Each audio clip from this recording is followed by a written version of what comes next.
مگر سب سے بڑی خبر جو ہے نا جو اللہ کے رسولوں نے دیا، اس سے بڑی کوئی اطلاع نہیں، اور سب سے زیادہ فکر اسی کی ہونی چاہیے، وہ یہ ہے کہ اللہ کی عدالت میں پیشی ہونی ہے۔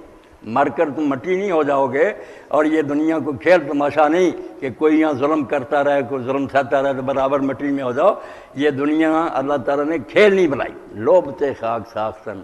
ہی نہ سزا خدائرہ۔ علامہ اقبال کہتے ہیں، جو کہتے ہیں اللہ نے یہ کھیل بنایا کہ بس رام لیلا مر جائیں گے مٹی، اور یہ مٹی کا پتلا بنا کر کھیل تماشے دیکھنا خدا کی شان نہیں ہے۔ وہ نہیں دیکھ رہا کہ لوگ ظلم کر رہے ہیں اور دوسری طرف سہ رہے ہیں تو بس برابر ہو جائیں، یہ خدائی نہ ہوئی اندھیر نکلی، ایسا کبھی نہیں ہوگا۔ اللہ تعالیٰ بالکل ایک دن لائے گا جب پوری طرح عدل و انصاف ہو جائے گا۔ تو اس کو اللہ کے رسول نے اور قرآن نے نمایاں کرنے میں کوئی کسر نہیں چھوڑی۔ آپ دیکھیں گے جیسے سڑک پر آپ دیکھ رہے بورڈ لگے ہوئے بتاتے ہیں کہ ادھر نہ مڑنا، خطرناک ہے یہ راستہ، اسی طرح قدم قدم پر آپ صبح جاگتے ہیں، اللہ کے رسول نے وہاں بھی ایک نشان کھڑا کر دیا، الحمدللہ الذی احیانی بعد ما اماتنی والیہ النشور۔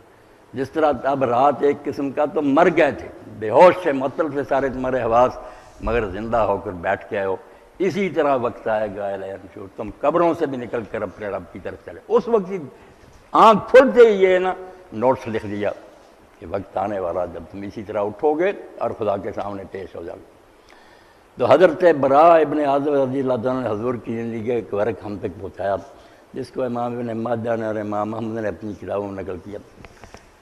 حضرت براء کہتے ہیں کہ بہت سی جماعت کے ساتھ سرکار رسالت میں آپ صلی اللہ علیہ وسلم جا رہے تھے، حضور جا رہے تھے، ہم بھی آپ کے ساتھ سے بڑی جماعت، تو آپ نے ایک طرف مجمع دیکھا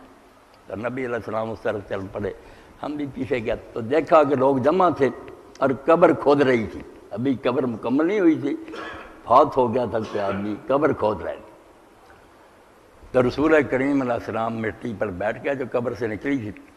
تو کہتے ہیں حضرت براء میں سامنے کی طرف بیٹھ گیا کہ دیکھوں اللہ کے رسول کیا کرتے ہیں، تو میں نے دیکھا کہ نبی علیہ السلام کی آنکھوں سے ٹپ ٹپ آنسو گرے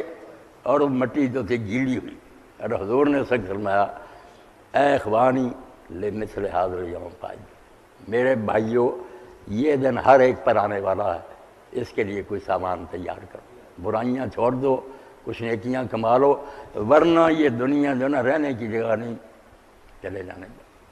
اور بالکل ہم روز دیکھتے ہیں بڑے بڑے عزیز و اقربا جا رہے ہیں۔ یہ خبر ہمارے حلقے کے لیے بھی بڑی غمناک ہے کہ مولانا مختار گل صاحب جو جماعت کے امیر بھی رہے تحریک سے، وہ بھی فوت ہو گئے۔ تو ایسے موقعوں پر یہ عبرت کا سامان ہوتا ہے، یہ خبر سن کر چپ نہیں رہنا چاہیے، دیکھنا چاہیے کہ زندگی انسان کی ہے مانند مرغ خوشنوا،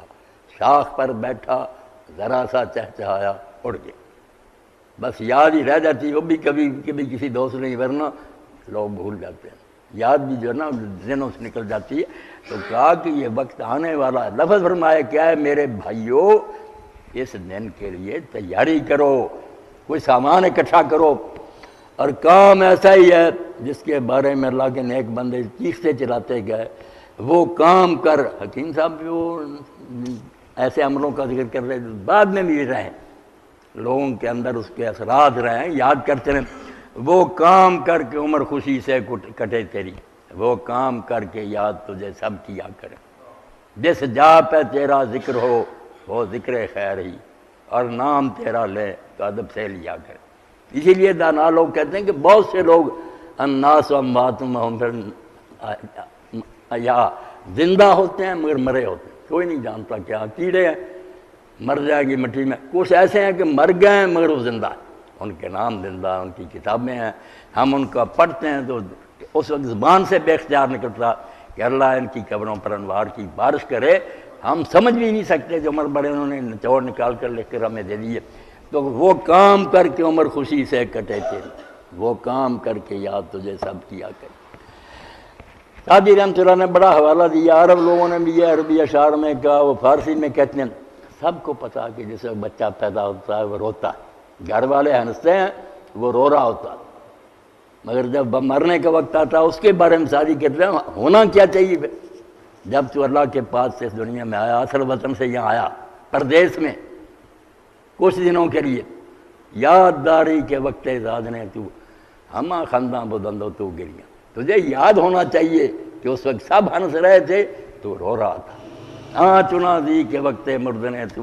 ہماں گریاں بندہ تو خندہ، اس طرح رہ کر جا کہ جب تو جا رہا تو وہ رو رہے ہوں کہ اچھا آدمی بچھڑ گیا،